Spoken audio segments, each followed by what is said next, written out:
Student कैसे हैं आप लोग। स्टूडेंट आज हम पढ़ने वाले हैं घातांक के नियम। ठीक है स्टूडेंट। अब घातांक के नियम को बोलते हैं लॉज ऑफ एक्सपोनेंट बोलते हैं। अब यहाँ पर क्या होगा, घातांक के नियम में क्या होगा, ए दी पावर एन लिखा है जैसे मैंने। अब यहाँ पर देखेंगे ए की ये लिखा है ए दी पावर एन। यहाँ पर क्या होता है, ए इक्वल टू होता है, यहाँ ए इक्वल टू आधार हो जाएगा और इसकी अगर इसके ऊपर कोई घात लगी है तो ये इसको बोलेंगे घातांक बोलेंगे, यानी इंग्लिश में इसको बोल देंगे बेस बोल देंगे। और ये हो जाएगा एक्सपोनेंट हो जाएगा, यानी जो इसके ऊपर घात लगी है। ठीक है स्टूडेंट, ये इसको पावर भी बोलते हैं। अगर हम इसको पढ़ना चाहेंगे तो कैसे पढ़ेंगे, अगर ए के ऊपर कोई घात लगी है तो इक्वल टू हो जाएगा ए की घात एन पढ़ेंगे। अगर इंग्लिश में बोलेंगे तो a raise to the power of n बोलेंगे। ठीक है। अब थोड़ा बहुत जानकारी ले लेते हैं, फिर इसके नियम के बारे में पढ़ेंगे। घातांक वह संख्या होती है, घातांक वह संख्या है, घातांक वह संख्या तो होती है जो हमें बताती है कि किसी संख्या को कितनी बार खुद से ही गुणा करना है। ठीक हो गया, तो फिर से करेंगे, क्लियर करेंगे इसको। घातांक वह संख्या होती है जो हमें बताती है कि किसी संख्या को कितनी बार खुद से ही गुणा करना है। कहने का मतलब ये है कि 2 की पावर 4 लिखा है, इसका मतलब हो जाएगा अगर 2 है, इसके ऊपर चार चार घात लगी है तो इसका मतलब इस 2 को हम 4 बार मल्टीपल करेंगे, 2 को 4 टाइम मल्टीपल करेंगे, 2 इंटू 2 इंटू 2 इंटू 2 करेंगे तो इक्वल टू 16 हो जाएगा। ठीक हो गया। अब इसको एक बार अच्छे से देख लेंगे। अब उसके बाद घातांक के नियम जो मोस्ट इंपॉर्टेंट है, अब मैंने पूरा ही एक्सप्लेन करके बता रखा है आपको। अगर आप आज से अगर इस वीडियो को देखेंगे, फिर आज से आप इसके घातांक के नियम में आपको गणित की जो छोटी छोटी चीज़ें होती हैं उसके बारे में पूरा समझ लेंगे कि घातांक के नियम में संख्याओं को कैसे विस्तारित करते हैं। अब यहाँ पर लिखा है, पहला नियम होता है a raise to the power n into a raise to power m. तो यहाँ पर ए की घात एन गुणा ए की घात एम होगा तो बराबर हो जाएगा ए की घात एम प्लस एन हो जाएगा। अब मैंने पूरा ही बता रखा है कैसे, देखो समान आधार हों, समान आधार का मतलब ए यहाँ भी है ए यहाँ भी है, अगर अगर संख्याएं हों नीचे तो समान आधार हों और उसके ऊपर या कोई भी घात हो या अलग अलग घात हो या कोई भी हो, समान भी बन सकती है। यहाँ पर ये यहाँ पर 2 हो सकता है, यहाँ पर भी 2 हो सकता है, यहाँ भी 2 हो सकता है, इसका मतलब कोई नहीं है, यानी कोई भी घात हो इसके ऊपर तो लगी हो तो जब हम इन्हें गुणा करते हैं, जब इन दोनों संख्याओं को गुणा करेंगे तो घातें आपस में जुड़ जाती हैं। समझ गए, जब भी समान आधार होंगे और जो इनकी घातें होंगी वो आपस में जुड़ जाएंगी। यानी कहने का मतलब मैंने एक एग्जांपल से लिया है, जैसे 2 की पावर 3 इंटू 2 की पावर 2 लिया है तो इक्वल टू हो जाएगा 2 की पावर 3 प्लस 2 हो जाएगा तो इक्वल टू हो जाएगा 2 की पावर 5। तो 2 की पावर 5 को हम 2 को 5 टाइम मल्टीपल करेंगे, 2 इंटू 2 इंटू 2 इंटू 2 करके 32 आ जाएगा। ठीक हो गया। अब ये 2 की पावर 5 का लिखने का मतलब क्या है कि ये तो अभी छोटी संख्या है तब इनका कैलकुलेशन हम कर ले रहे हैं, लेकिन बड़ी संख्याएं होती हैं जैसे 100 में हज़ारों में होती हैं तो हमें फिर पावर में ही करना पड़ता है उसको। ठीक है। अब उसके बाद दूसरा है हमारे पास a raise to the power n, इसको बोलेंगे a raise to the power n divided by a raise to the power n बोलेंगे।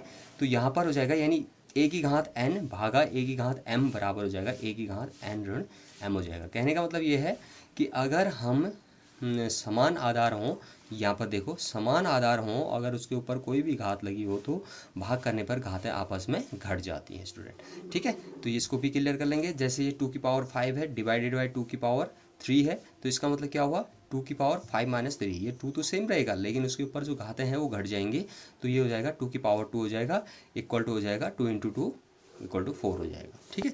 अब उसके बाद हम तीसरा नियम पढ़ लेते हैं इसका। तीसरा नियम क्या होता है, जब किसी संख्या के ऊपर, जब कोई संख्या है उसके ऊपर घात लगी है और घात के ऊपर भी घात लगी है। ठीक है, ये देखो इसको पढ़ेंगे हम a raise to the power m raise to the power n. तो यहाँ पर हम पढ़ेंगे ए की घात एम की घात एन पढ़ेंगे और ये दोनों आपस में गुणा हो जाएंगे तो ये हो जाएगा a raise to the power m n हो जाएगा।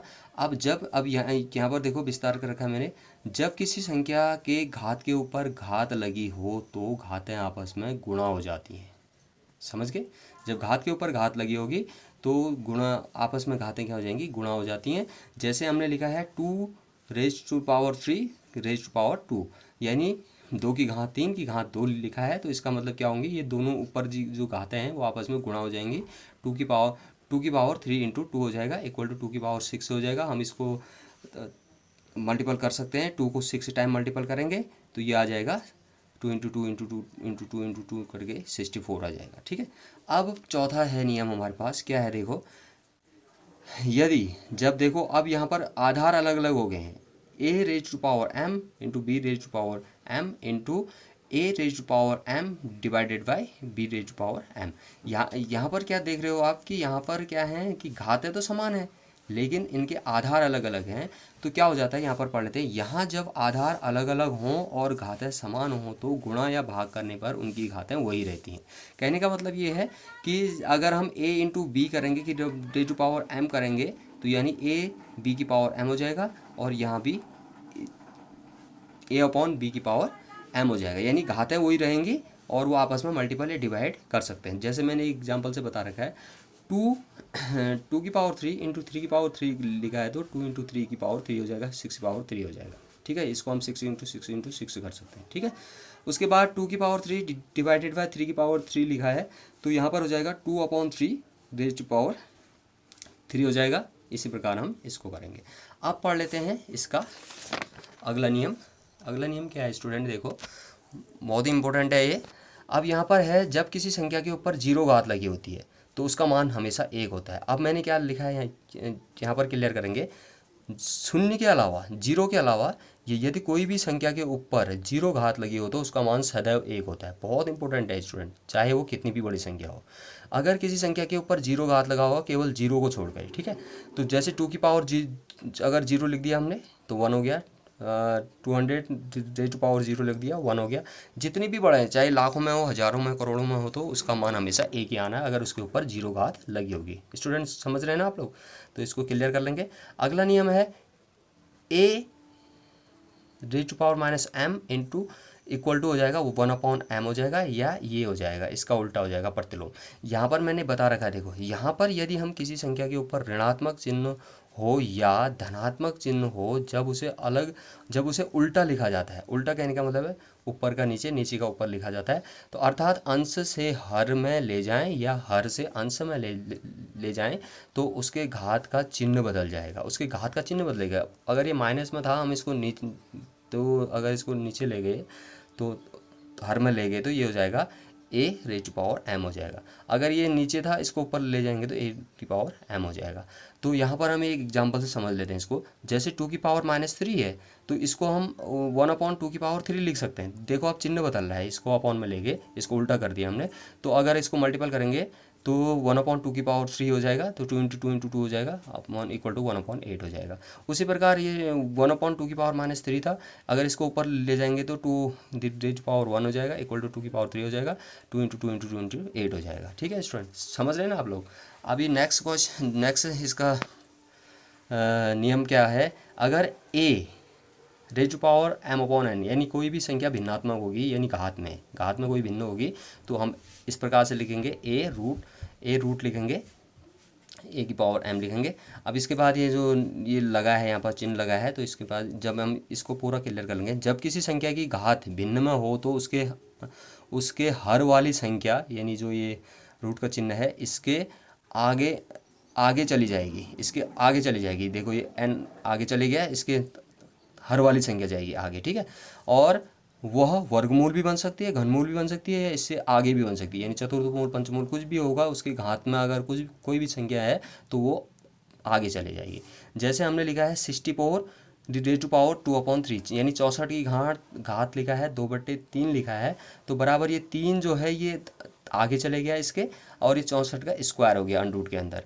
अब ये 64 का स्क्वायर अब क्या हो जाएगा, ये बन चुका है, घनमूल बन चुका है। देखो ये घनमूल बन चुका है। अब हम पहले 64 का घनमूल लिखेंगे। 64 का घनमूल क्या हो जाएगा, 4 गुणा 4 गुणा 4, यानी 4 इंटू 4 इंटू 4, 4 यानी घनमूल में 3 के जोड़े लेते हैं, तो 3 के जोड़े लेंगे और बाहर से स्क्वायर लगेगा, तो ये 4 क्या हो जाएगा, परफेक्ट बाहर निकल जाएगा, इसके घनमूल हो जाएगा, यानी 64 का घनमूल होता है 4 होता है, 64 का जो क्यूब रूट होता है वो कितना होता है, 4 होता है। तो 4, अब इसके ऊपर 2 भी लगी थी पावर, तो यहाँ पर 4 का स्क्वायर हो गया तो इक्वल टू 16 हो जाएगा।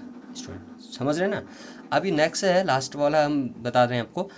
यहाँ पर लिखा है मैंने, अगर यहाँ पर a raise to power 1/2, a raise to power 1/3, या ये चलते जाएगा ए रेज पावर 1/n तक जाएगा। यहाँ पर एक बार क्लियर कर लेते हैं। जब किसी संख्या के ऊपर 1/2, 1/3, 1/4 आदि घातें लगी हो तो क्रमशः वो वर्गमूल, घनमूल, चतुर्थमूल आदि के रूप में बदल जाएगा। ठीक है, जितने जितने भी संख्याएं होंगी उसके मूल में बदल जाएंगी।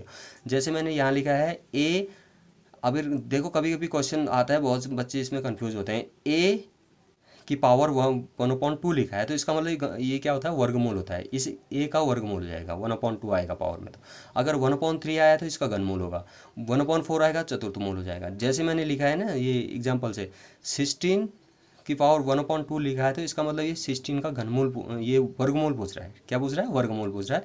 तो 16 का वर्गमूल क्या होता है, 4 × 4 होता है, बराबर 4 हो जाएगा। ठीक है स्टूडेंट, ये था आज घातांक के नियम थे स्टूडेंट। इसको अच्छे से पढ़ लेंगे, एक बार देख लेंगे वीडियो को आराम से।